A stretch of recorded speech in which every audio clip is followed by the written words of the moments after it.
We're We're doing doing podcast stuff. I'm Twisted Cat. I'm Patch. And we have with us today Tūranga, who is a multi-instrumentalist, cultural content creator and educator about Te Reo Māori language and culture.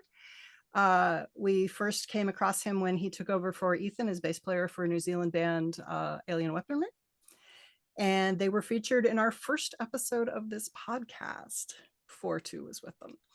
I believe I've actually seen Alien Weaponry 3 or 4 times. Patch missed the Anaheim show because he was floating through a typhoon in Japan. It's not as dramatic as it sounds, but it was so entertaining.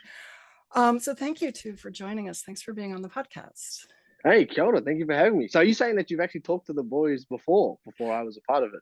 We did a review of the show. God, which show was that? Was that the Black Dahlia murder show? I mean, we definitely talked about them then, and we probably talked about them after the ministry show. Okay. And that was the one where you guys actually went up and chatted with them. Right. So but we haven't done an interview yet. We only recently started doing interviews, so this is our podcasts are primarily reviews of shows that we go see live. Right. Nice. Wow, thank you for having me. Yeah. So I want to kick off with when you were a kid, did you have a sense of what you wanted to do when you were an adult? Oh man, this one always shocks people. And actually, I was just talking about it this morning with my girlfriend about how lots of the things in my life seem to have just unfolded without any particular direction, like the band situation. In terms of being either a creator in this context or even a cultural spokesperson, I've always been connected to Māoridom, but to think if I told my younger self that I would be doing it in this way as such a I don't want to say face, but someone at the forefront on media regarding all things Māori internationally. Of course, we have in New Zealand, we have our sort of kings of revitalization of Te Reo Māori, or the faces of our cultural survival in New Zealand. But of course, that's about as far as the reach goes. It's fighting the fight in New Zealand, and something that's been unique for my situation and the band's situation is taking that fight out of the country. So if you told my younger self these sorts of things, or you'd be in a touring band, I'd be like, nah, you're kidding. The first thing I ever wanted to be, of all things, was an accountant. Just a boring old accountant. I like to crunch the numbers. Maths was my thing in school. I was always musical and I was always artistic, but I think maybe there's a little part of me, of course, small town New Zealand, the realist in me was like, well, music's not a career where I live, and neither is art, probably. So we always need accountants. So the first job I ever wanted to do was an accountant. And that slowly changed into a love for animation and design. So eventually, that's what I ended up actually going to university for. So when I was in university, before the band messaged me, I was just about to graduate with my bachelor in visual effects.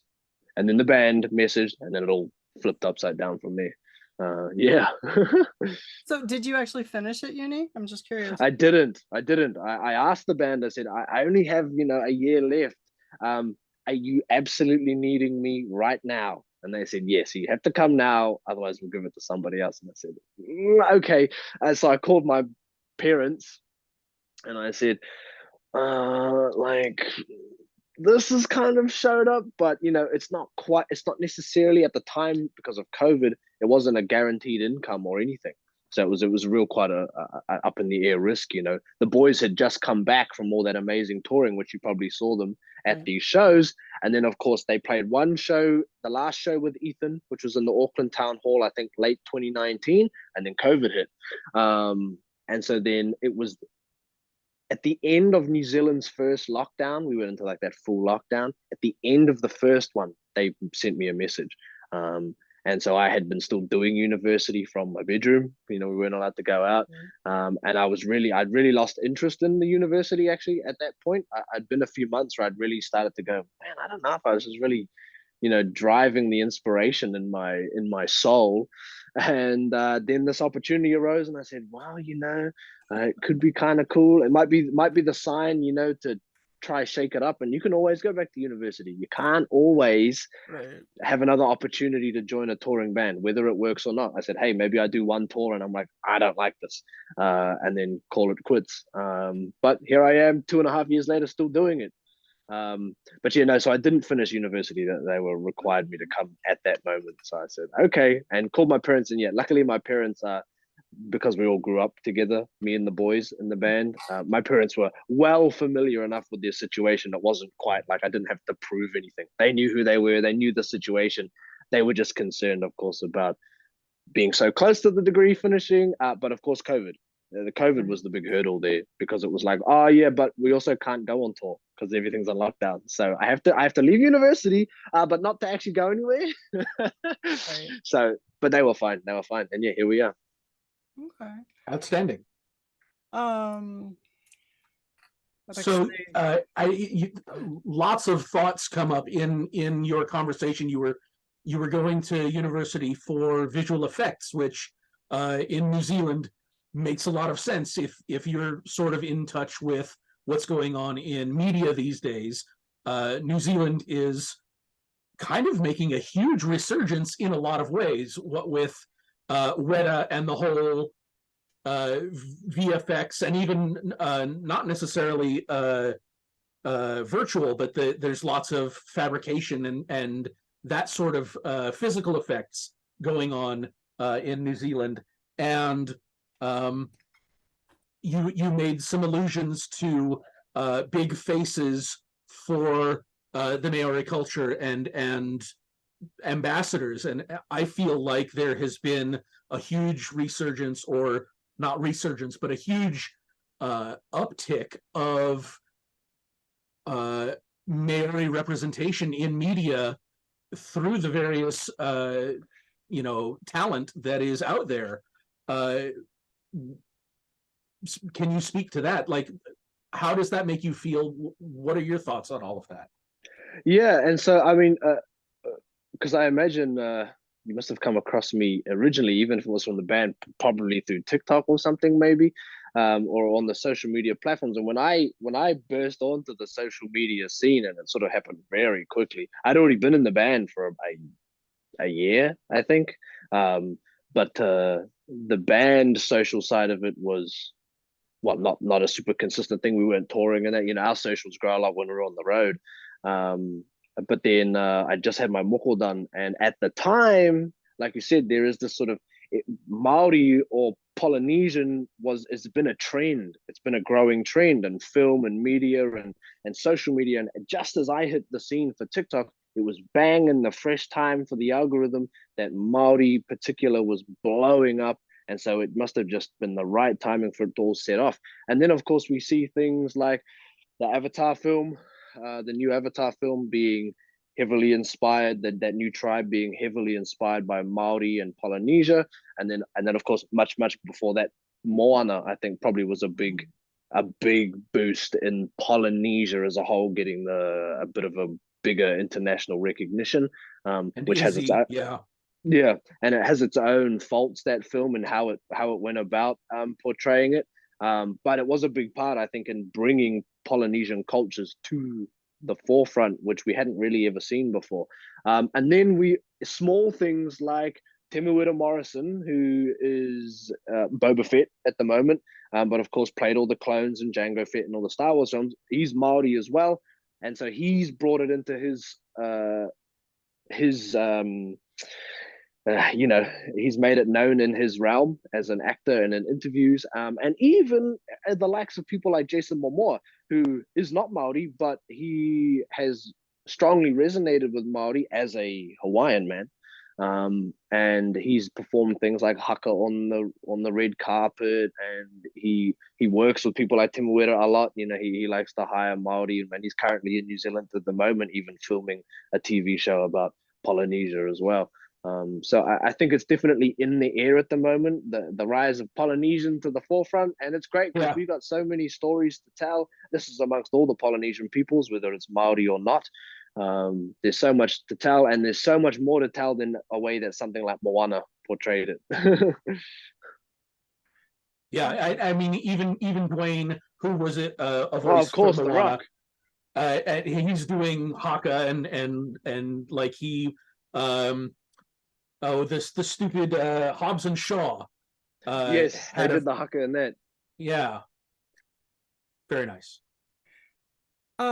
So your first TikTok, the first TikTok you ever did, blew up. And so, and you talked about like you've never had sort of a straight vision of where you want to be and what you want to do. Do you feel kind of like that education and cultural promotion is sort of a calling for you?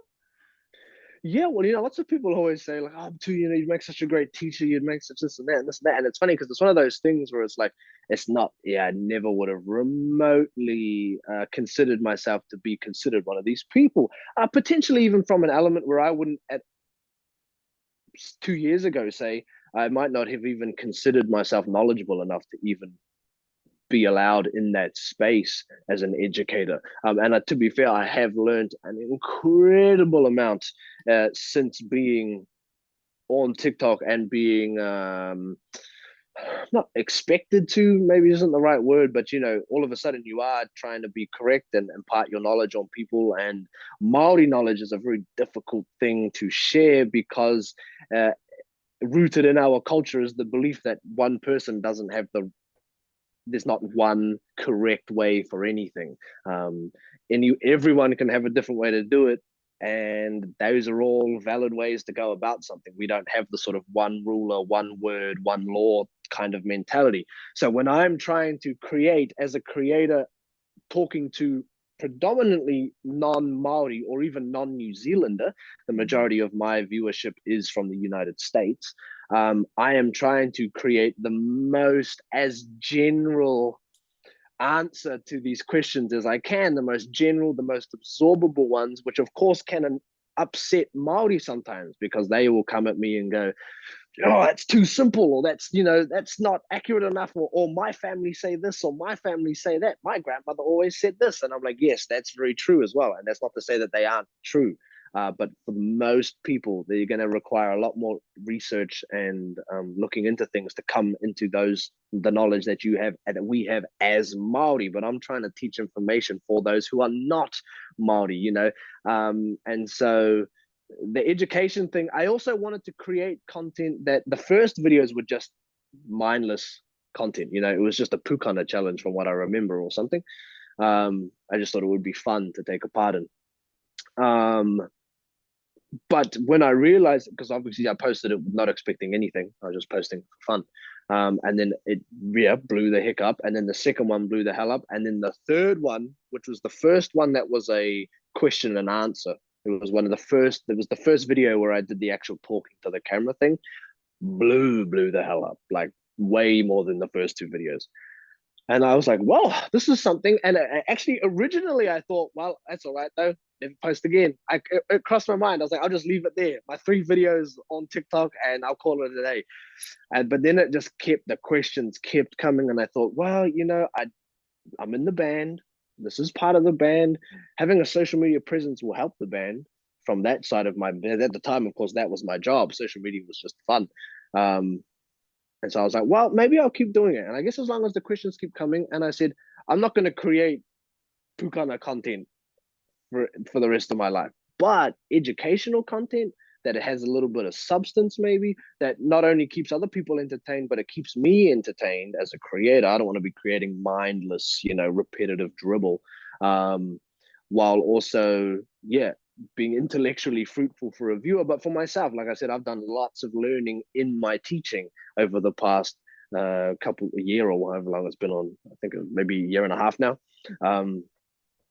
which has just been incredible. And I've been learning Maori stuff my entire life, but nothing of it compares to the multitude that I've absorbed in the past year. So that's sort of how it's gone along. And I really enjoy it as it currently stands. Still having fun with it, even if it gets to the point where eventually you sort of come full circle and you start rehashing questions. You realize that you've got a whole new audience that I've already posted 500 videos. You can't expect everyone to scroll back to number one to be like, what is moko? Which was my very first video. Time to do it again, you know? And maybe in this time, each time I do a video a year later, I've learned something else in the process that I can add into that video that isn't in the original video. So it's been very, fruitful. Right on. I started getting to know you via your Patreon. You posted to the Alien Weaponry Instagram about your art. And I was fascinated. You create these amazing, please correct me if I'm pronouncing this wrong, aria representations of the the Atua. Yeah, which are the Maori gods for people who don't know. Can you talk about the process about how you developed these? Yeah, so one of my things that I've always had a passion for, even I guess before I even really knew what it was that I was doing, was Māori art, and the word for that for us, toi Māori. And I've always had a passion for it. If you go back and find my my English book or my maths book from school, in the margins you'll see all these little Māori designs and Māori patterns. It was always my sort of doodling thing, and I always had an affinity for it. But in the process of receiving my moko, that day was a huge learning process for me when it came to Māori art. And that was only 8 hours of learning. You know, I one thing I was very cautious about and actually a little bit nervous about was to create Māori art that is representative of moko, but not actually being someone who is trained in moko. I was a little bit nervous about it being potentially misrepresented, but at the same time, I was also creating fantasy, let's say fantasy, designs that stretch the reality of what real moko is. So yes, while it was meant to reflect real moko, I was also stretching those boundaries to bring in the fantasy or the magical element that would be our gods. But that project actually started much earlier, and that artwork's not available, but I did realism portraits. I was actually doing realism portraits of my depictions of the Māori gods. And that was because the man who did my arms, Te Haunui Tuna, he's an incredible artist outside of being a master of moko. And he did his depictions of the Māori gods sketches, but he did them in black and white pencil, just like grayscale, but he did the full body. So his was much more focused on the physicality of these gods, where I wanted to focus on the portraiture. And so I asked a bunch of my friends that were Māori, like, I take a photo of you to use as a reference for this art project. And I even used people like Jason Momoa as reference, because he was playing Aquaman. So I actually used him as my tangaroa. But so I did these realism portraits of these gods, and included moko. Now, at the time, I didn't have my own moko, and my knowledge of moko was pretty minimal. So I was kind of making things up. Now, fast forward rather to when I got my actual moko and I learned all these things and about some of the rules behind it and these design elements. I look back on those old paintings and I went, oh man, they look so bad, like the moko part, just the moko element. I was like, wow, those are terrible designs. It's not even remotely close. You can see the lack of knowledge. But those drawings, I'd lost the original layer file. They were all done digitally, like in Photoshop. And so I'd lost all the layers. So I thought, well, I don't really want to have to repaint them all over again. Because in my mind, I was like, I'm going to go back and fix the moko now that I know how I might be able to do that. But I lost the file, so I couldn't make edits. So then I decided to just focus on the moko. I said, all right, well, let me try be even more creative and try to depict these gods through just the moko. I was selling them with the whole imagery in the original paintings because he had all the face and everything like that.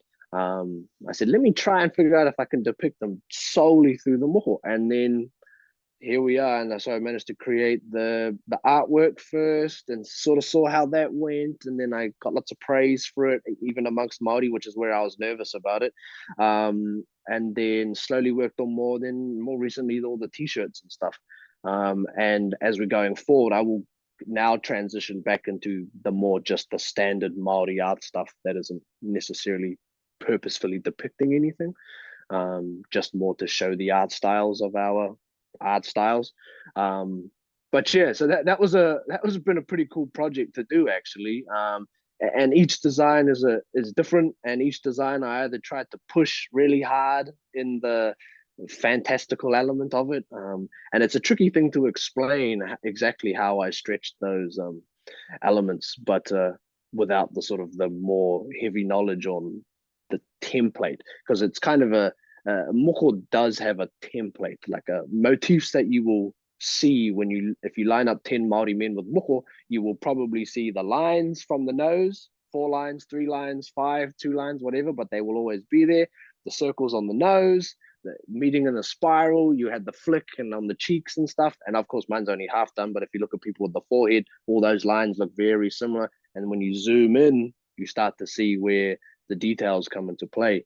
And so each of the ones I did of the gods, I tried to push and pull all those elements to really challenge what you might, I wanted to create moko that looked like moko, but that you'd never see on somebody's face. One, to protect the real side of it and not breach those boundaries as someone who doesn't actually have the full knowledge of moko. And then to also sell it as, these gods aren't human, are they? They're above, and they're bigger, and they're more extreme. And so I wanted to push all those elements as far as I could while keeping them, look familiar enough. So that was a really fun project, actually. Awesome. You did really well with the fantastical aspect of it. I mean, they feel very magical to me. So yeah. That was the goal. And the big thing of that was one color. Obviously, moko for real people is just black. It's black ink. These days, you start to see a little bit more experimentation. So I've seen women get white, like just white. It's really subtle. It's been met with a lot of opinions, as you could imagine. I've seen black and red. So black, white, and red are the 3 like Māori colors. So like the Māori flag, for example, is black, white, and red. Lots of Māori weaving and uniform traditionally would be black, white, and red. So that's sort of the main bulk of our colors. Are modern moko below the neck has a multitude of colors, but facial moko has always basically, until very recently, been stuck on black and just the line work and the black color. And so the first step into helping sell the god's magicalness was color, right? If it's a god of trees, make it green and brown. If it's oceans, make it look like the ocean. The god of peace, everyone finds it funny that he's kind of pinky purple, but the god of peace for Māori is also the god of kumara, which is the Māori sweet potato, which has a purple skin. It's a pinky purple colored vegetable, and that is he's the god of that as well. And so I was like, peace, why is it pink? Why it should be white or something? I said, well, it's because he's the kumara is pinky purple. So playing with the colors and pushing the glow effect. I think the glow effect was a big part of it. Like the lines just subtly glow, gives it this magical thing, which I had on the original paintings of the realism paintings. I drew them all on and I said, it doesn't look magical enough. So I made them all glow, and then that really brought out this, like, if you'd imagine a glowing moko on skin would just look so cool. And so I tried to carry that, even though it was just on the black backgrounds in the new art versions. Problem. So to shift gears just a little bit, I'm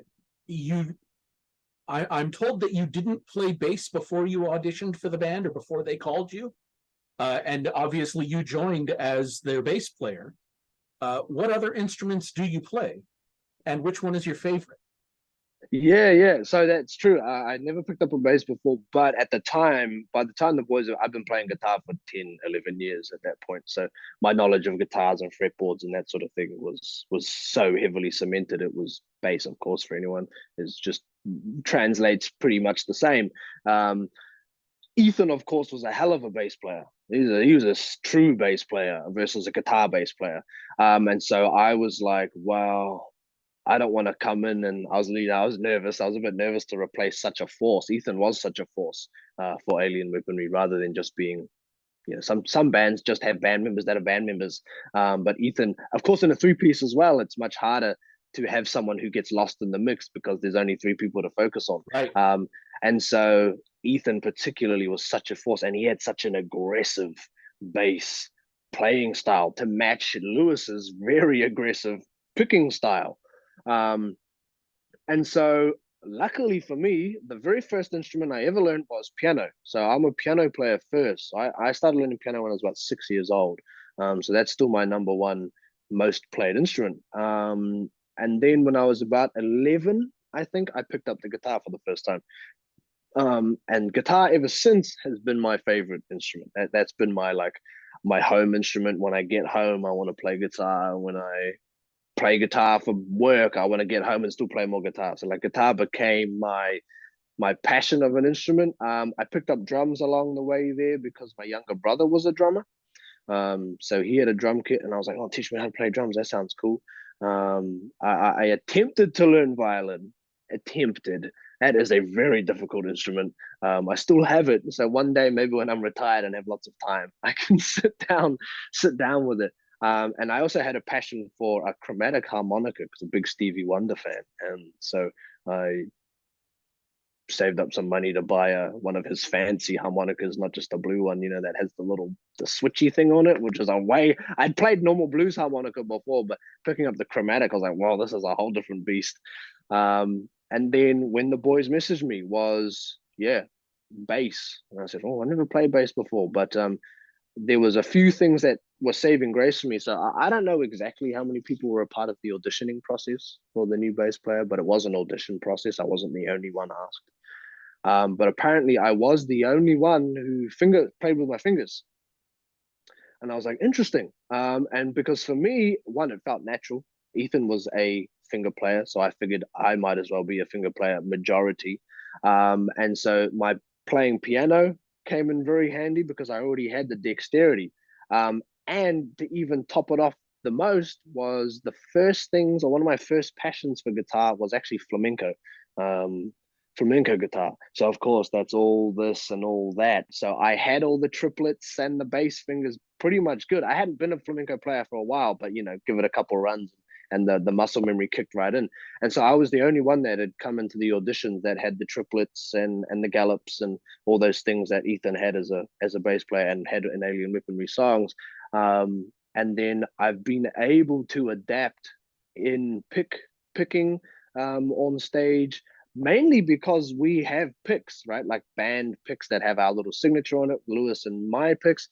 And I thought it would be not that cool to have picks to throw out if I've never actually used them on stage. I was like, what's the point in having picks to throw out if I'm playing with my fingers? So there are a few songs. I found a few songs where it works well. I think the sound and the attack of a pick work really well. Like the intro for Holding My Breath, that sounds really, really good with a really aggressive picking versus the fingers. So I found these moments where it's just 30 seconds of a song that use the pick, and then it gives me a great excuse to throw the pick out and then go back to playing with my fingers for the rest of the song.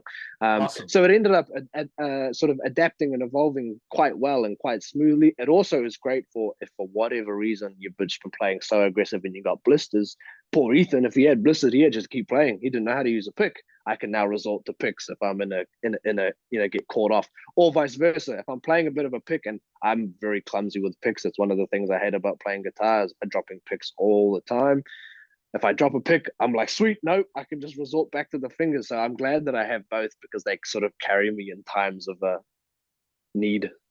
Yeah, very nice.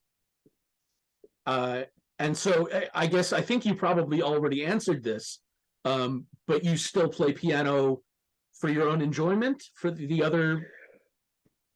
Well, actually, to be honest, I haven't played piano in probably nearly 2 years now. And that's really since I joined the band. The time I spend on music as a hobby has dropped quite a lot because now music is now even part of the career. So when I do come home, if I want to play anything, it's guitar first. And then by the time I've had enough with guitar, I don't want to get back on the piano. I'm just like, I want to watch a movie. I want to do something else. So ever since joining the band, even guitar has taken a hit, of course, because if you're playing bass all day, by the time you get home, your fingers must be tired and you're like, I'll just call it a day, or being away on tour, of course, not carrying around a grand piano on tour. So, well, a mini grand. I have my grandmother's mini grand at home, which is my usual toy. So yeah, you're not always running around with all these instruments at your disposal when you're on the road. So all my playing has sort of dropped down a little bit. Like once upon a time, I would have considered myself a lead player when it comes to guitar. But since joining Alien Weaponry and becoming part of the writing process and riff writing, and obviously we're not a lead guitar band, so I've had to learn how to play rhythm guitar to write music for the band. Even my lead has taken a hit. I've sort of come in to be a rhythm player now. So which segues perfectly to the next question. Yeah. You joined Alien Weaponry after they had been playing together as a unit for a number of years. Though you did mention that you knew them previously growing up in the neighborhood, but what was it like getting dropped into the band, and what was the integration process like? yeah, I mean, yeah. So because I knew the boys, and I'd actually already been in high school bands with Henry. Me and Henry were in bands together. It was by that time though, I'd actually moved schools. I'd finished off school at a different school than Green Bay College, and so that had been a couple of years where I hadn't seen the boys. And then at that time as well, I think that's when they had hit that international scene pretty hard. So they were actually away. And then by the time they'd come back, I was at university, so I hadn't seen them there. And I saw them once. They came and played Wellington, where I lived at the time, once. So I hung out with them for that one night or whatever. And funnily enough, I remember telling them that night, this is late in the night after many drinks had passed through the table. It was like, oh, if you ever need someone in the band, hit me up. I think at the time though, I was like, if you ever need a lead guitar player, you know where to find me, blah, blah, blah, blah, blah.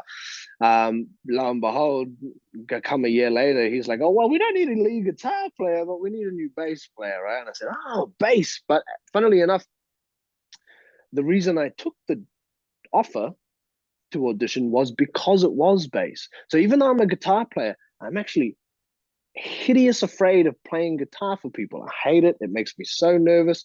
And maybe it's because it's my main instrument and the whole technicalities around guitar playing, but I just despised playing it. Those bands that we were in high school, I hated it. I hated it so much. I hated playing guitar for people. And I thought, well, bass is kind of in the background. It's a bit easier. The classic guitar, the guitar player thing is, oh, bass is it's just easy guitar.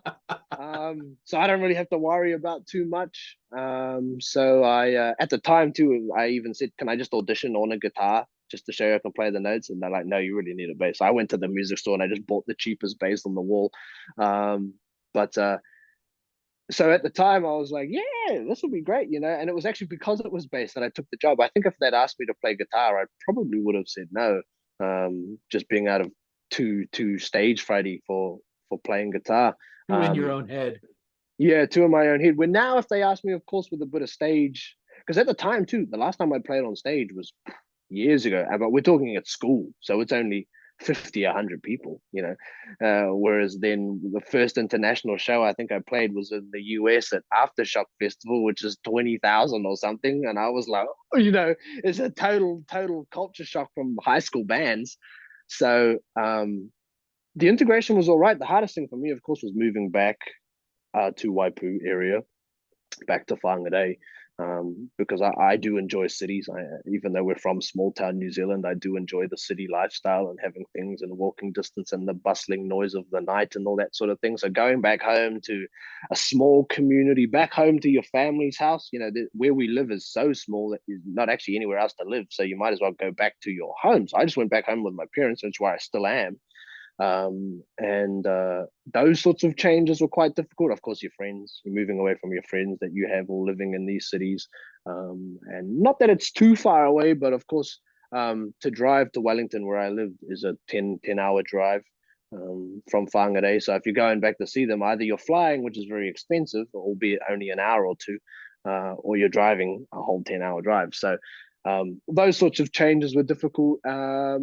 Learning to play in a band again was tricky. I hadn't played in a band in a very long time, and neither had I ever played in a band that's like a pro band. There's a very different thing just jamming on stage with your mates and a couple of amps and a microphone. But having a band, you got in-ears, you got to learn to play the clicks and have sounds and have mixes, and you have specific parts to perform, you know, that you got to sing these harmonies and that. And the harmony part, at least from a performance thing, that was where I struggled the most. Ethan's vocal range, it's like right up just above my limit at the time. And so I was, if you listen to these first footage of me playing live with the band, like in Kai Tangata, the harmonies and the chorus are rough, they're rough biscuits, because that was just, I just didn't have the skill yet to sing that high all while doing it all, you know, because as you fellas probably are familiar from seeing Alien Weaponry, it's a very energetic live show physically for us. It's one of the things we sort of focus on, given that we don't necessarily have all the bells and whistles of lights and LEDs and all those crazy things. We're like, well, let's make it a hell of a performance from our side of it then. So then that's a lot of work to be running around and head banging and then trying to sing above your range at the time. So some of those things took a bit of getting used to, you know. And then there was definitely some nerves going into the first international tours, but that was mostly regarding COVID. Like COVID had created a lot of fear there, or paranoia or uncomfort regarding things, particularly at the time, because New Zealand you were required to quarantine upon return to the country.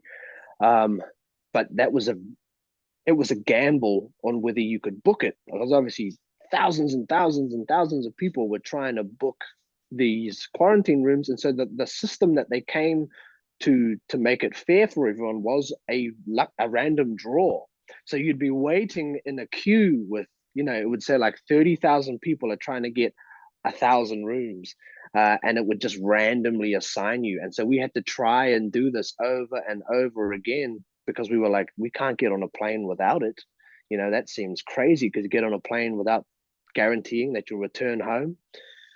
But we didn't get it. And I was very uncomfortable about getting on the plane at the time. And I was like, oh, I don't know, man, that seems pretty sketchy, because COVID was still very like this. And the band was like, wow, we kind of really need to get on the plane though, you know, like the risk is probably worth it. But for me, of course, as the new guy, I was like, is it though? You know, I haven't done anything yet. Like, this is pretty crazy.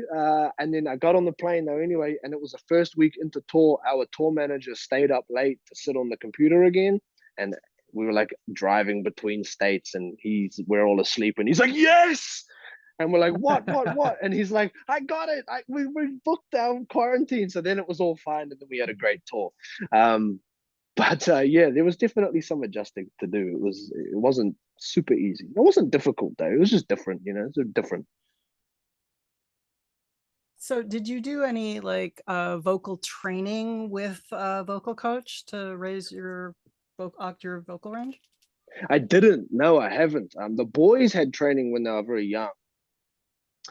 But I've never had any official training. So I had the good old YouTube tutors just for a little bit of help. But really, just the practice, you know, just actually getting it. Because even though I can sing and all these things, singing was never my thing in my personal life. So I didn't have the need to be practicing how to belt and sing and scream and all these things. So really, just once you figured out that you can, when you're doing it, we did a lot of rehearsal at that early stages, like just lots of doing it over and over and over again, and then going, all right, my voice is absolutely stuffed, come back again in a couple of days, and over and over again. And eventually the voice just sort of, you learn how to move it where it feels comfortable, where it feels safe, where it feels open breathing, just getting the muscle strength to even, you know, control those things in that way. And so these days, of course, it's not so tricky. If you listen to our lives from this Europe tour that we just did a few months ago, much better, you know, way better, and all things better. The performing, the singing, the tightness of the band, it was all just improved as we go on. I'm just gonna take these out. Flat battery thing, but I can still hear you now. So okay, cool. Yeah, practice, as it turns out, is very useful. That's what I always say. Everyone always goes, what tips for playing bass or playing guitars? I'm like, practice. Literally just practice. It's about the only tip you can have. The more you do it, in theory, the better you'll get. So you've mentioned that you played flamenco guitar, and obviously you're in Alien Weaponry, a metal band. Would you say that metal is something that you are passionate about, or like, what are your favorite styles of music? Yeah, so I've had a very musical household. So we grew up on all sorts of things. I'll always say that my favorite artist of all time is Michael Jackson, or anyone in the Motown department. Like I said, big fan of Stevie Wonder, etc., etc. I've also had a big affinity for sort of R&B, neo soul, and those sorts of more chill things. But I'm also a huge country music fan, and like classic rock. I would say, Guns N' Roses, I've always said, is my number one band of all time. People like Guns N' Roses, and all that era, Motley Crue, and so forth, so forth. But heavy metal came into it in your early teens. Classic. I feel like it's a good time for heavy metal, because my parents are absolutely not heavy metal or rock. Like I said, they were the ones that introduced me jazz and Motown and that sort of thing. But heavy metal came to me, and I think I was 11 or 12, around about when I started picking up guitar. And guitar, for me, where I really started to see my interest in heavy metal was obviously heavy metal includes a lot of technical guitar playing. And so as a guitar player who was trying to find the next best thing to improve, reggae wasn't going to do it. Country could have done it, but at the time I wasn't so big into country. But I walk in on my mate, who was an incredible guitar player. And he was an incredible guitar player because his family couldn't afford an electric guitar. So he played everything on this crazy acoustic that the action was super high and, had thick steel strings on it. And he was there shredding all these heavy metal songs just on an acoustic guitar, because that's all that his family had. And I walk in on him one day and he's playing the pre-chorus riff in Forsake Not the Dream by Trivium. And I heard this riff and I said, dude, what is this? What is the sorcery? Like, as a relatively fresh guitar player, I'm like, what are these sounds? And it's that sort of riff, which is a very classic metal style riff, metalcore riff, where you play a note and then you chug the low string in between each note. So dun, dun, dun, dun, dun, dun, dun, like Unholy Confessions or something like that, where every melodic note is matched with the low note afterwards and you kind of alternate. And so that's a big riff like that. And I was like, I'd never seen any sort of picking hand do that sort of thing before. And I was like, this is crazy. He said, oh, yeah, dude, it's this band, Trivium, man. You got to check them out. So that In Waves album, of course, was the album that got me into heavy metal. And from there, it was from the perspective of a guitar player. Because at the time, it took me a lot to get into the vocals. I was struggling with the vocal styles of heavy metal at the time. But I was so obsessed with these guitar riffs and these leads and crazy things. And I was like, dude, this is just so crazy. But so really, all the way up until I was like 18, I basically just listened to Trivium and All That Remains and Slipknot and Avenged Sevenfold. So those are about the only 4 heavy metal bands that, maybe there was a few sprinkled in there, but those were the 4 main ones. And Slipknot was the first heavy metal band I ever saw live.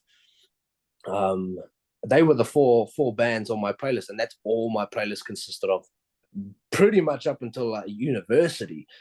And then I mean, for a technical guitar player, that's a pretty solid 4. Yeah, that's right. You've got Sinister Gates lead guitar wizardry going on, and some great riff writing from the others, and All That Remains is pretty sweet as well for their sort of stuff. I remember I fell in favor of them because of that sort of more the swapping between heavy and clean vocal situation, which is what they all sort of did, that style, right? Which was because my struggle was in the vocals at the time. So like people were showing me these much more extreme bands, and I was like, oh, it's too much, man. It's too much, At the time, even like bands like Lamb of God, who I saw open for Slipknot before I even knew who Lamb of God was. But then I remember going back and listening, and I was like, oh, those vocals are way too heavy, man. It was crazy.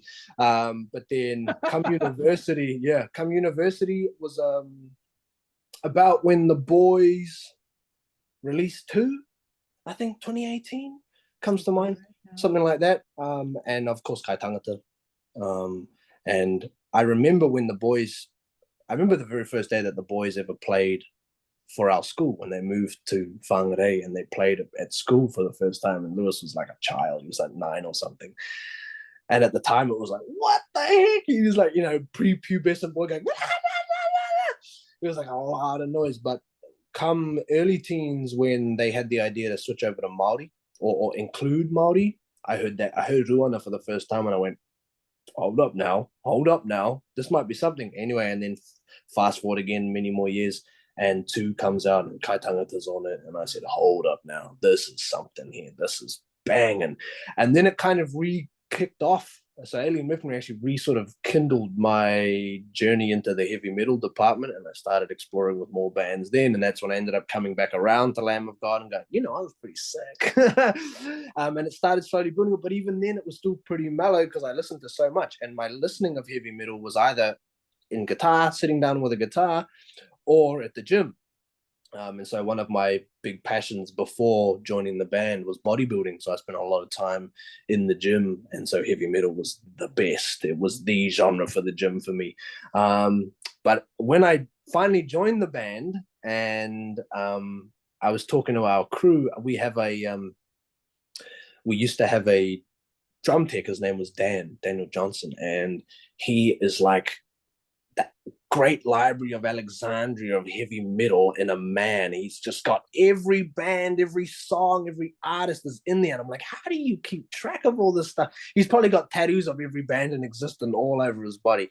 And he was asking me when I joined the band, because he'd been working for the band before I was a part of it. And he was like, so, what sort of music do you like? He's from, where's he from? Some small town here in the US. I was like, and I'd listed a very small number of bands, Alien Weaponry included. And he was like, no, this is outrageous. He's like, have you listened to, Metallica, Iron Maiden, Jude, all these classics? I was like, no, I don't know. Enter Sandman? Does that count? He was like, what? And so on my first US tour, we spent the whole tour. He was creating this big playlist for me. It had all these heavy metal bands and all these classics and all this list of songs. And so you got a lot of spare time on the tour. I just sat down in my bunk and I just listened and I listened and I listened. And so that first international tour, which was through the United States, absolutely changed my, expanded my knowledge of heavy metal and really brought in a new wave of appreciation for heavy metal because I listened to so many things. I was like, I never got too absorbed in any specific genre, because I was like, well, one day I wake up and I'm listening to Willie Nelson, and then the next day I'm listening to Britney Spears, and then you got Slipknot or whatever. And so, but after that, all of a sudden, the heavy metal inspiration and the appreciation just absolutely blew up, and I started. Of course, it was great because now you're also, for your job, you're in a metal band. So having this knowledge, knowing these bands, when you go to these huge festivals, the first few festivals, I'm looking at the big bill, and we're playing with these big names, and I'm like, who's that? Who are these people? And then now, of course, it's like when we played Hellfest, I'm like, oh yeah, okay, so I should go check out these bands, and all this stuff. And then, of course, when we hit the writing department, it's great to have knowledge of these bands and styles and the styles that reflect Alien Weaponry musically, so that when you're writing music, you don't get too boxed in, I suppose, by a lack of inspiration. Now, if it's I do want to hit on writing in just a moment, but I have two other questions first. Or one is a statement, one's question. The statement is, I find it really amusing that you struggled with appreciating the heavier vocal stylings, because when my first exposure to Alien Weaponry was at a Black Dahlia murder show, which is arguably one of the hardest vocal stylings. They do a thing I call squashed toad, which is just this really so that's really funny. The other one is a totally stupid question, but I have to ask it because I find it really interesting. The stupid question is, what's it like sharing a name with the band's seminal album?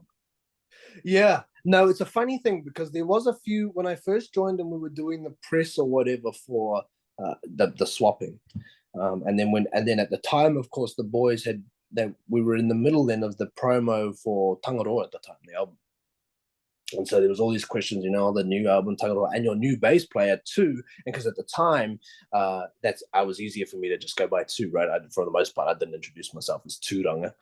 So they're all like, oh, so and the same name as the first album, and there were all fans that, of course, when they said, oh yeah, this is 2, and they said, oh, is he named after the first album, this and that, and I was like, oh, that'd be pretty weird, wouldn't it? But I was like, definitely not. But I've had the questions, and I've had plenty of the questions, people going, oh, so are you the one that's named after the first album? I said, I would love to be the god of war, but I'm definitely not. Sorry, thank you for words. Words, you're so difficult. Indulging. Yes, indulging my stupid question. No worries. So please. in writing with the band these days, how much do you guys do remote songwriting, like from different places, and how much of it is done in the same room? Well, so this trip, because obviously I'm currently in LA. This trip is the first time that we've done this remote thing. So it is the first time we're navigating this. So the boys, because the big thing about when I mentioned before about the fact that I had to move from Wellington was that the boys, the way that they like to run their ship was that they would prefer me not to be, 10 hours away. Even though at the time there were no shows happening, they said, oh, well, but, if we want to get you up to scratch with the rehearsals, or even if we wanted to do some writing with this and that, and whether that none of that, much of that came to fruition because we ended up going into further lockdowns. But, they were like, for us, it's just better together. And that's what they were familiar with. They were a very close-knit group. Obviously, but then I met my girlfriend, and so then I was sort of thinking, oh, well, she lives in America, I live in New Zealand, how's this going to work? And so this trip currently is the first time that we're figuring that out. Because for the most part, when I joined, of course, Tangaroa had already been written, 99.9%. And the only part of me in there is my vocals. So I did backing vocals alongside Ethan. But I also wrote the half of the guitar solo on the track Unforgiving. Because they wanted a guitar solo, and they were like, well, 2 is the lead guitar player normally. So I actually wrote half of it with their dad, who wrote the first half for that one song. But all the bulk of the album, it was already done, and it was already tracked and everything. So it isn't actually until recently, the past few months, where we've finally finished all these tours, and now we've kicked into our writing process for this up-and-coming album whenever it should arrive. And it has been interesting because when we first hit the band room, the boys like to get together and jam. Like, they would like to get in the band room and jam. They said that's how they've written everything in the past. They would just come together and they play the music, and then when they find something they like, they record it on the little Tascam thing and then save it for later, and then keep going. And then later on, they go through the Tascam and find the stuff that they like and then try and piece it all together. And then, yeah, all right, we'll figure it out.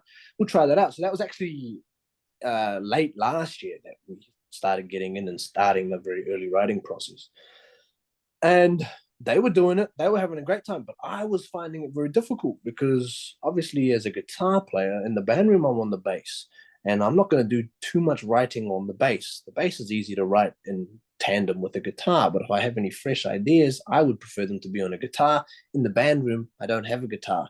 And I was also finding it difficult because the band room is very loud. Our band room is really loud. And of course, we're on the in-ear mixes, but they have it loud like you're on stage to try and mimic that feeling so that it's not too dissimilar to hitting on stage. If you practice in complete silence with blasting in-ear mix, you get on stage and all of a sudden it's kind of flipped. It could throw you. So our band room is very loud, but we don't have that changing at all. So if we're writing, it's still loud. So then you're yelling over each other, then you're like, oh, what's that riff you just did like 2 seconds ago? And they're like, oh.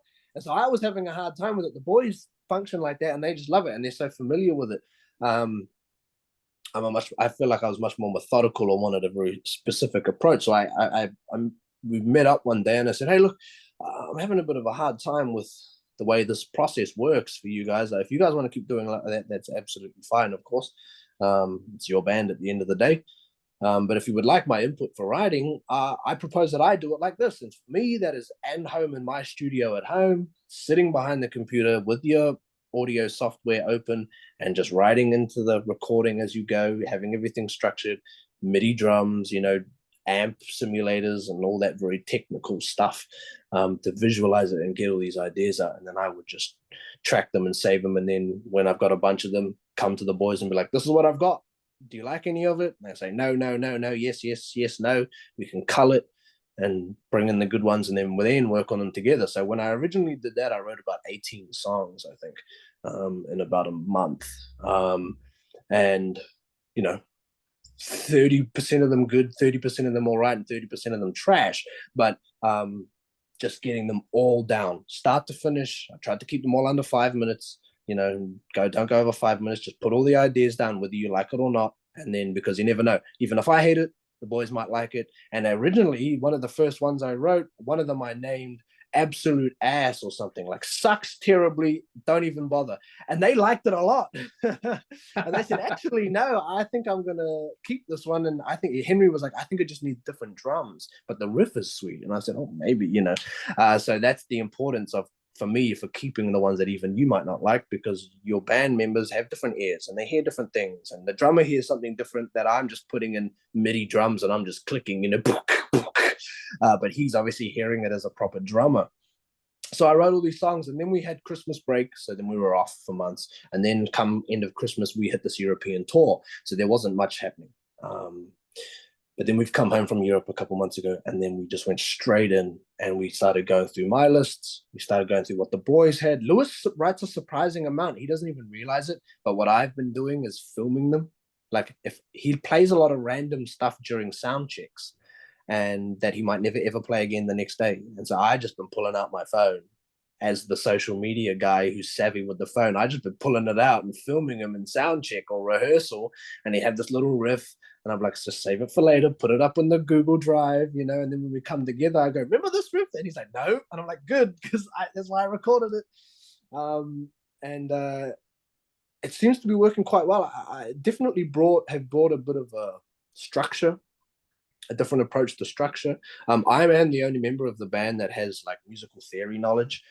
So I've approached it with a much more methodical process, so much so that I even went extra nerdy with it, and I made whole spreadsheets. I listened to two, and I listened to Tangaroa, and I made spreadsheets of like average length of song, riff variations. So I broke them down to main riff, verse, chorus, breakdowns, outro riffs. Every song broken down into how many elements were in the song. Tried to find patterns, well, what the popular songs follow specific patterns or length of time or whatever sort of thing like this. The differences between the first album and the second album.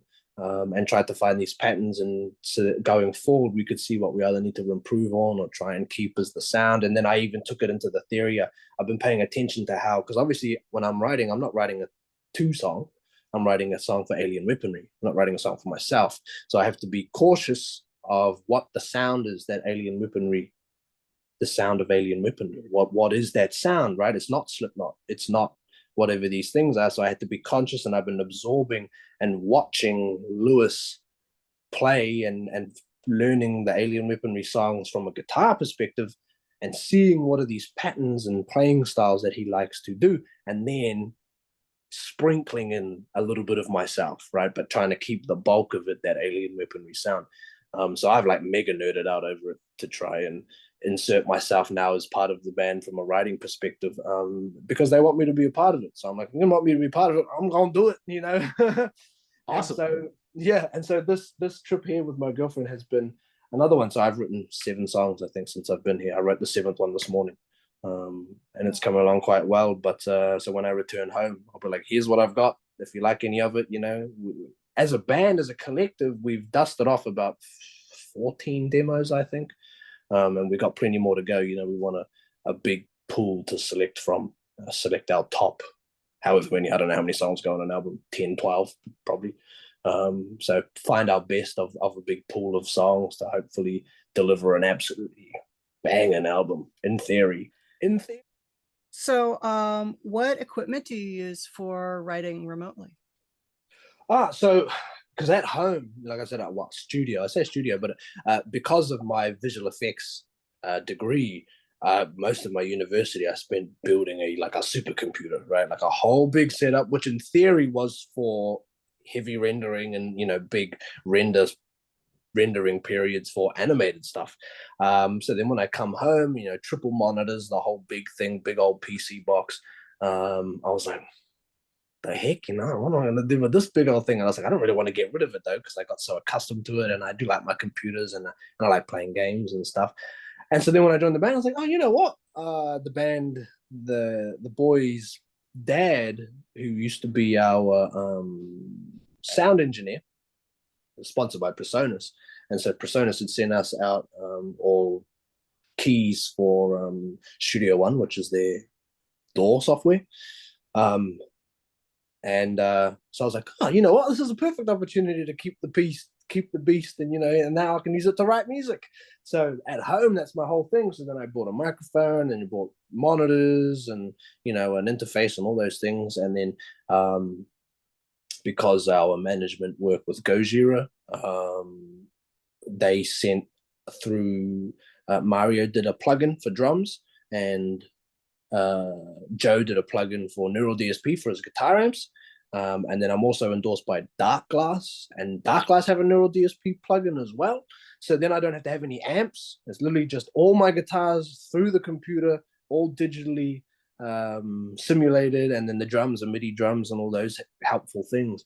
And so that's how I would do it at home. And it's a great setup, having the 3 screens. And so I thought about, man, I can't carry that around everywhere. I do have a laptop though. So I said, oh, well, if I pack my microphone and my interface, I can just do a very smaller, easy version from my laptop here. So that's currently what I'm doing. It's actually, you can see it in the background. It might not. There's like a microphone and stuff plugged into the laptop just on the kitchen table. And so over here, I'm just writing guitar and programming drums, not doing the bass, and I don't do vocals anyway, but all those sorts of things, So I've just sort of made it a bit smaller so that when we go home, I can be like, if you like the song, I'll put bass on it and whatever, and go from there. Okay, cool. So you're writing complete songs and then bringing them to the guys, and the band then workshops it as a whole from there? Exactly. I'm not too much to just write one riff. I think one riff might not sell itself as a riff, or vice versa. One riff might sell itself really well as a riff, and then when you try to apply it to the context of a song, it's just not working. Which we had one of those riffs originally. It was just this riff that we kept humming over, and Lewis played it one day. We kept humming it, and we're like, man, that's such a good, catchy riff. And to this day, we haven't figured out how to turn it into a song, right? Like, it's a great riff. We think, man, it's such a strong riff, so catchy, it's super alien weaponry, but we can't turn it into a song. And so I'm like, I try to avoid just writing riffs. So if I have a riff, I try and apply it to a song in some way. Also, it helps visualize the context, maybe, and that's also why I find the importance in programming the drums alongside it, because the drums can change the feel of a riff greatly. If it's playing halftime with a halftime snare, or it's going blast beat, it's 2 very different applications of one riff. So I think it's also very important that I program drums when I do that. And it's also that sometimes you might have an average riff. You might just have a riff that's, it's all right. And in the process of turning it into a song, you might find that in that process, you write an incredible breakdown from the average riff that you might have just left as a riff. But I take any riff, I might put it into a whole song. I tend to get songs in between 3.5 to 4 minutes, so I'm not making them super long.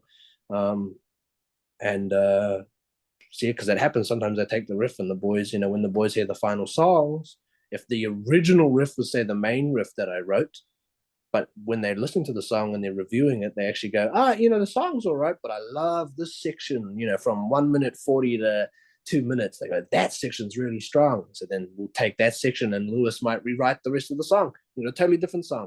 But I never would have had that breakdown if I just stuck with that original first riff. So I always try to turn it into a whole thing. Right. I'm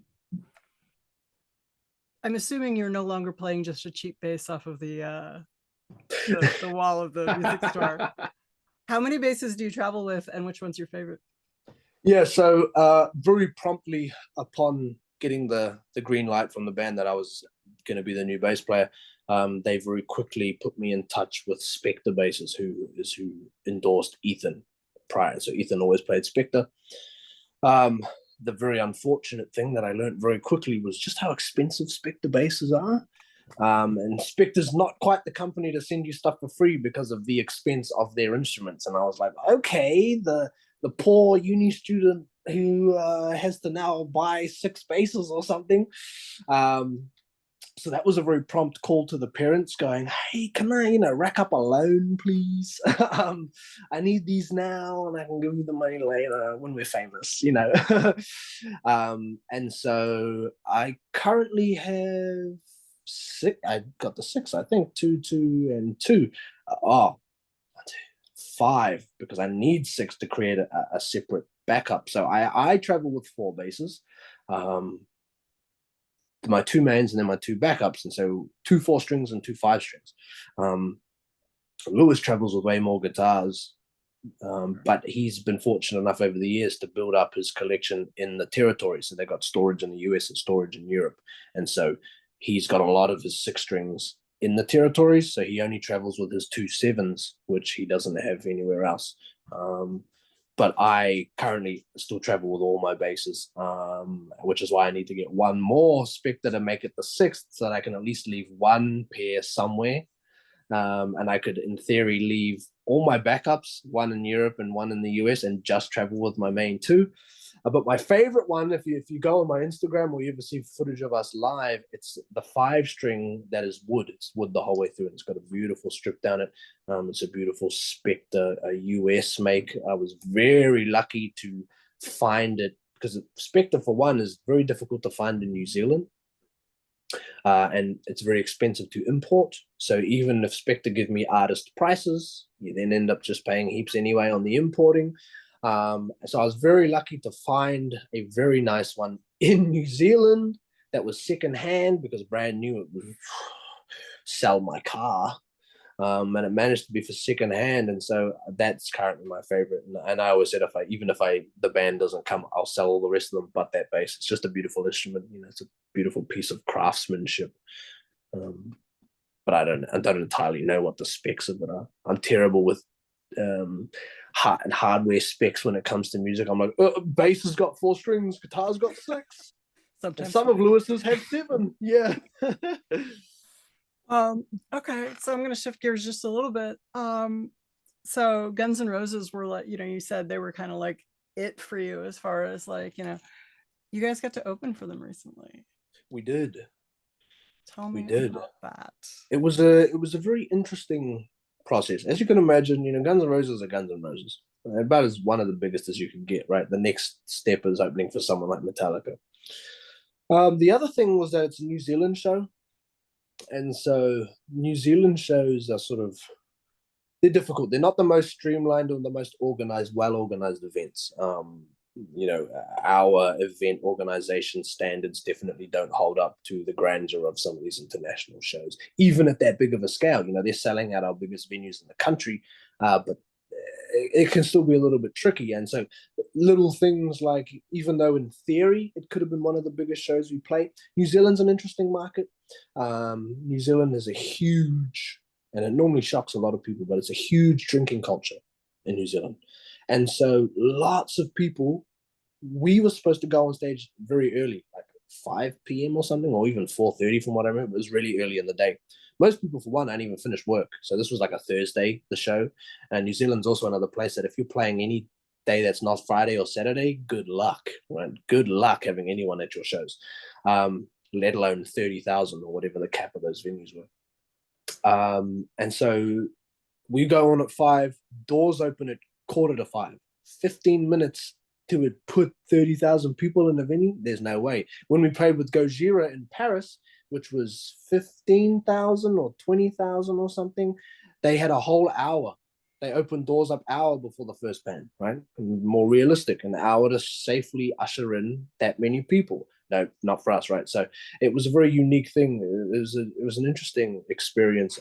Cool to say that we did it, just that looks great on paper as well. It's a great resume thing, like just to say you did it. But when we actually went on stage, the stadium for the most part was empty.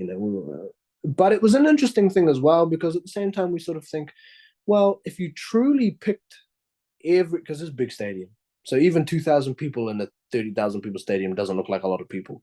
But we were sort of saying, if you actually picked out everyone that was in those seats and brought them in, it's probably more than we would have at our headliners in New Zealand. So like in the numbers of it, right? But it's definitely not the grandeur in an arena like that you would expect from an arena like that. But again, given the organization, you can't get that many people in there at that amount of time. Even our parents and that and friends who came to just watch us were like having to rush. They said they still haven't opened the doors, and me and the boys are standing on the stage getting ready to go, you know. So it was interesting. It was very interesting. One of the days too was pouring with rain, like torrential downpour, and we'd never played on stage like that before. We're like on stage and it's just absolutely battering you, and like water everywhere. We couldn't move because you'd slip over on the stage. It was quite something. And then of course lots of people always like to say, like, did you meet the band? Did you meet them? No, absolutely not. You know, they were ushered on a whole different side of the stadium. They came in vans. They were like golf cart. They were very protected. So that was also a bit of a disconnect there. Like it was almost weird. Like there was a part of us some of us I don't think didn't feel like we were actually playing for Guns N' Roses. Like we were just playing this weird show, and then afterwards you're watching Guns N' Roses for some reason, because that was sweet. Like you get, of course, as an artist, you just walk into the VIP pit and watch the show from right at the front, which was cool, you know. Particularly for me, like I said, who likes Guns N' Roses as a band. And I'd seen them before. I saw them when I was younger, when they played in New Zealand. But yeah, it was unique. It was unique. Not the best show we've ever played. That's unfortunate. Yeah, but a cool experience, you know. It was cool. And I got a great poster out of it. That's what I really like. That poster's on my wall right now. That says Guns N' Roses and Alien Weapon. You're like, yeah, that's dope. Very nice. Very nice.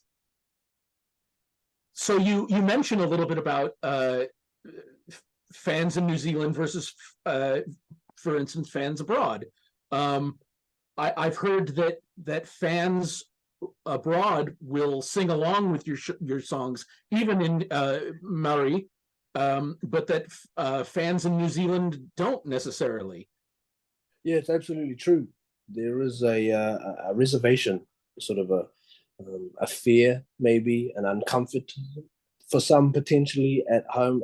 It is an interesting mix. Half of it's a mix of like Māori have a tendency to be hostile towards mispronunciation, which I don't think is warranted 99% of the time. You know, I think I made a video about this recently. I said effort is the key. It's not the pronunciation, it's the effort. And so if you can see that somebody is trying, there should be no reason at all to put them down or make fun of them for that. Of course, if they're being ignorant and they're purposefully mispronouncing it because they don't think our language is worth it, or it's a backwards culture anyway, or whatever the multitude of racist things that those people in our country come up with, there are a strong amount of people who just can't speak it. Like I always say to Māori, I'm like, try and speak Chinese right now with any knowledge, right? Try and speak Mandarin. And if you can speak it perfectly with no pronunciation problems, then okay, go ahead and complain about people mispronouncing things. But if you can't, there you go, right? Because your mouth physically doesn't shape those words, because that's how accents and languages work, right? People don't just know how to do these things. Oh, why can't you roll your R's? Plenty of people can't roll their R's, right? So I say the pronunciation is not the important thing, it's the effort. But unfortunately, like I said, there is a big culture of sort of bullying or making fun of people who muck up on the pronunciation. And of course, I can only imagine that comes from so many years of the opposite end of it happening to us, from the power of colonization and suppression and all those sorts of things. So it is a bit of a maybe having the power back in your hands kind of situation where you go, all right, time to make fun of you guys now. But I'm like, hey, you know, be realistic about it. Plenty of people are trying. And so I imagine that that reflects itself. And I'm talking that's in everyday life, right?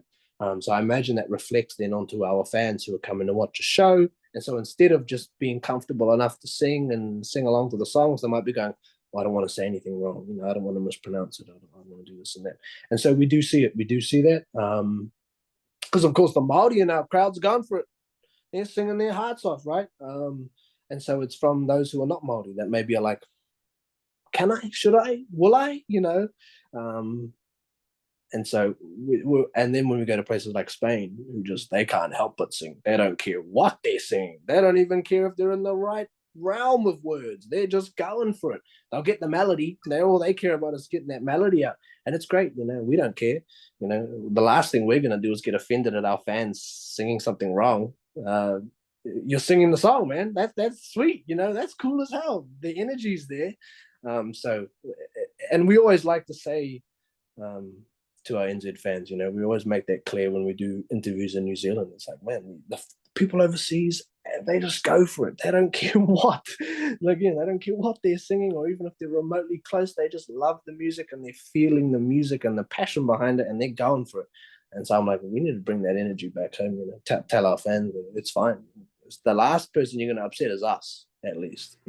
And obviously you're there to see us. So if we don't care, then you shouldn't care either. But it's definitely a thing. The New Zealand crowds are a little bit more held back, at least vocally.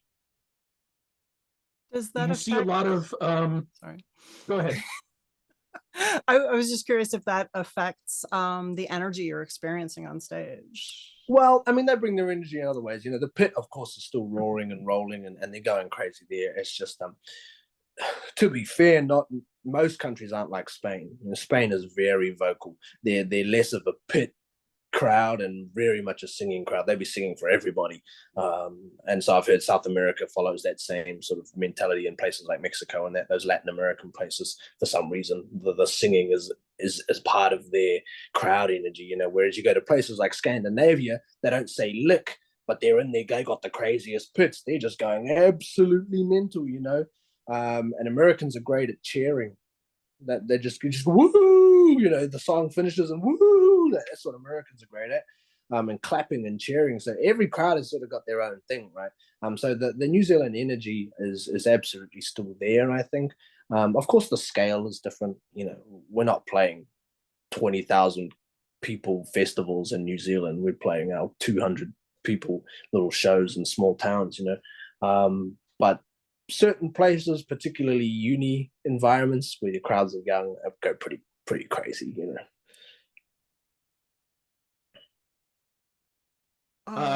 So I'm really intrigued by the differences in the crowds that you have brought up.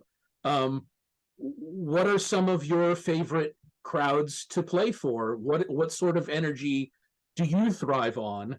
And as an adjunct to that, I know that LA gets a bad rap for, this kind of crowd. Right.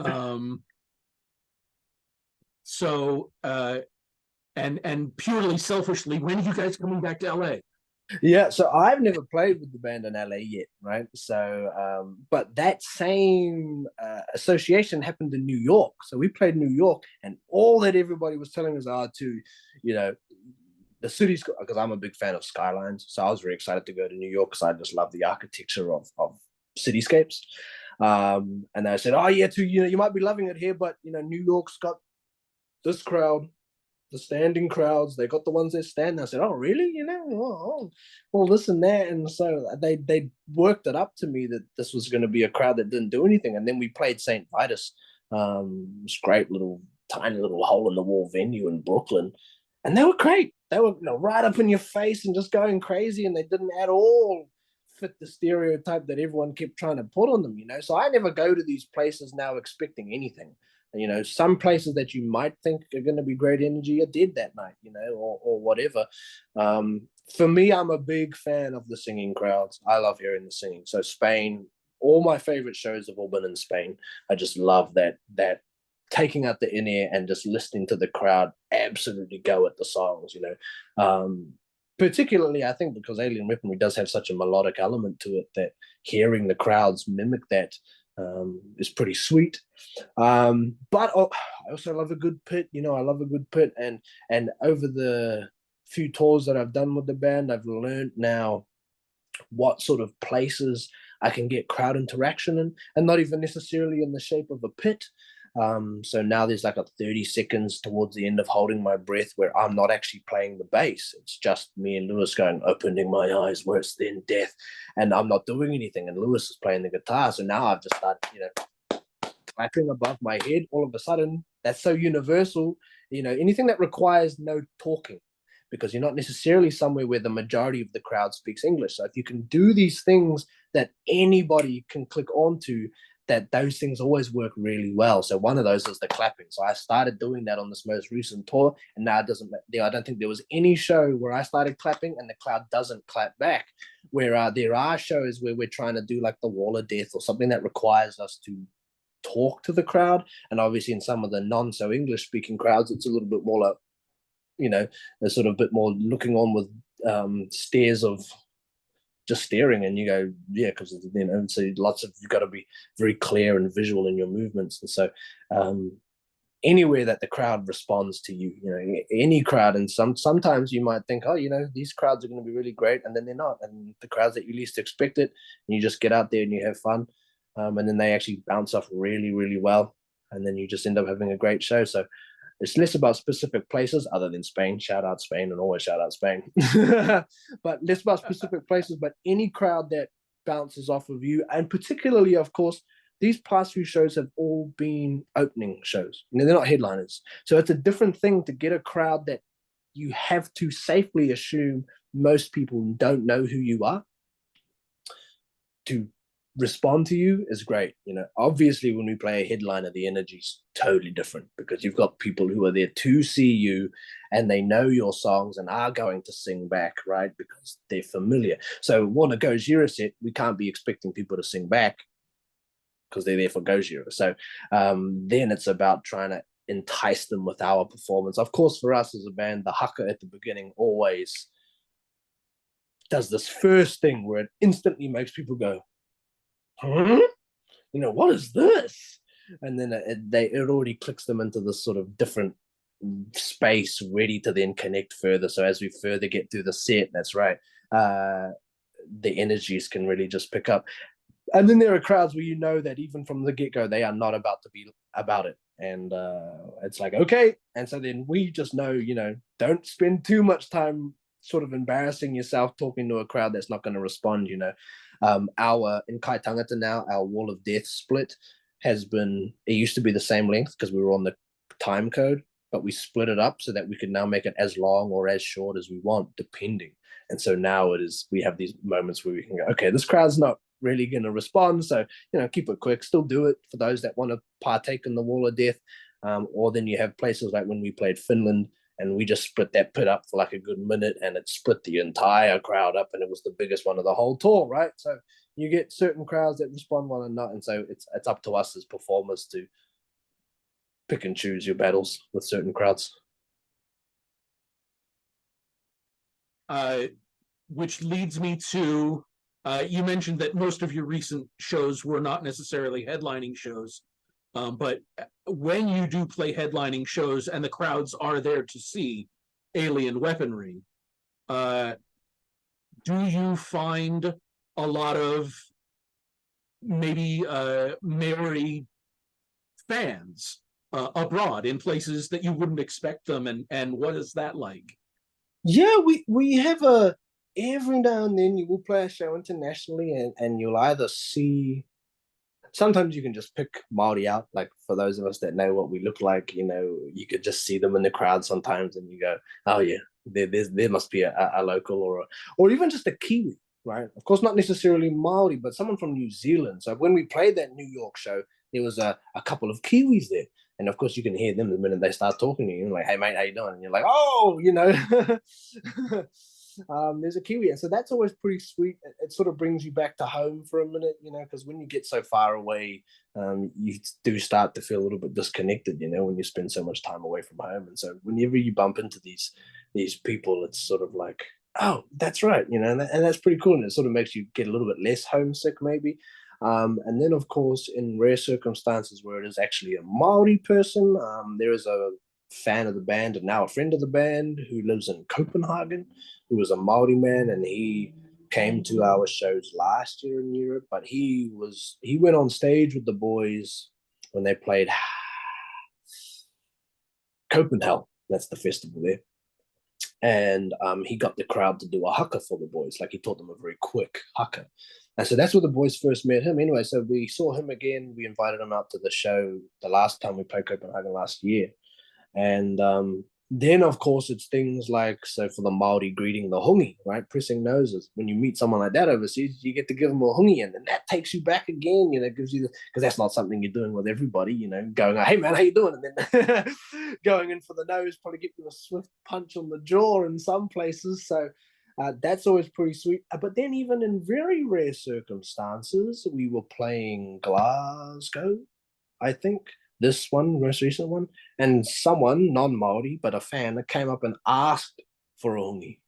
And he said, hey, is it appropriate if I give you a hungi, right? And I said, absolutely. And that's cool as well, right? So that's not someone who's Māori, it's not even someone who's Kiwi, but that also just connects you to home, because obviously that's a thing that we do. And so those sorts of moments are always quite special, and they do stand out. They do. All of us remembered the guy that came and gave us a hungi on this last tour, because that was quite a standout moment, and doesn't happen often at all, really. So those moments are always pretty special.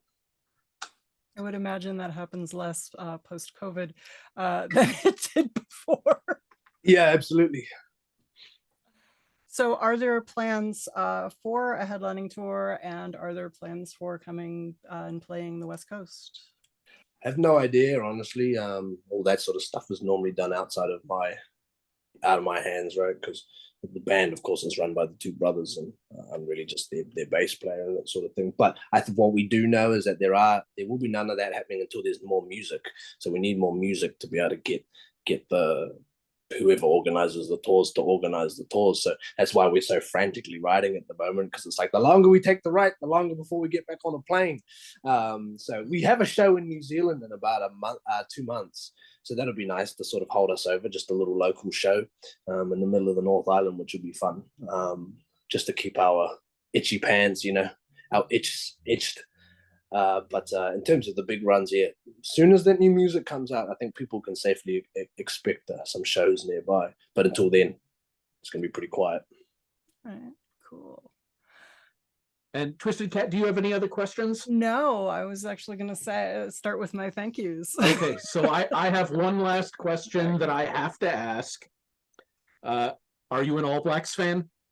Yeah. So that's probably one of the number one questions, of course, on the social media is, who's your favorite rugby team? And team sports is absolutely not my thing. And I remember it was one of the things that would definitely get you castrated growing up in New Zealand, was if you are a young boy, particularly, who was not a fan of rugby, oh man, it's tough biscuit. So I was a swimmer. So I was a competitive swimmer.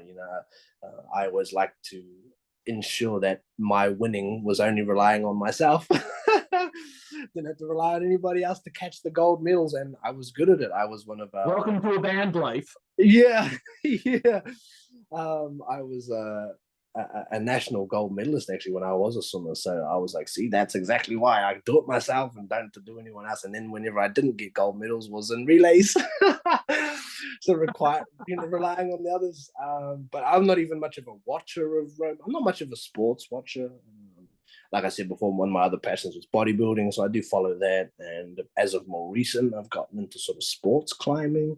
But the old team sports, and particularly the rugby, is the bottom of my interest list. I remember one time when I was like 14 or 15. I was liking you so much until now. Yeah. When I was at the beginning of the interview, you'll recall that I was stuck in a typhoon in Japan. Yeah. That was in 2019. I was there for the Rugby World Cup to cheer on the All Blacks. Right.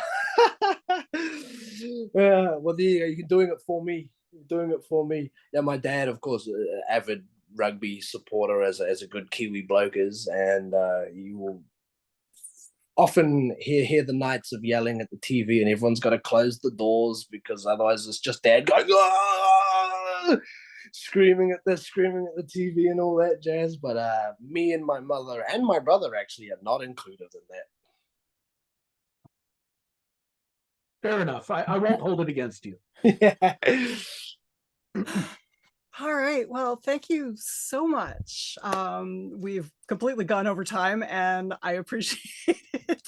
I know that you would. Yes, thank you very much for being so generous with your time. Yeah, I mean, no worries. I have a girlfriend to spend time with. So thank her on our behalf. I will. And yeah, I've been Twisted Cat. And I've been Patch. There you go. And this has that been man's Two? not here. This has That been man's me. over This in the has been corner me. over here. Thank you very much for having me. It's been great. Yeah. Good chat. Yeah. So get in the van. Get in the van. We're doing We're doing podcast interview stuff. stuff.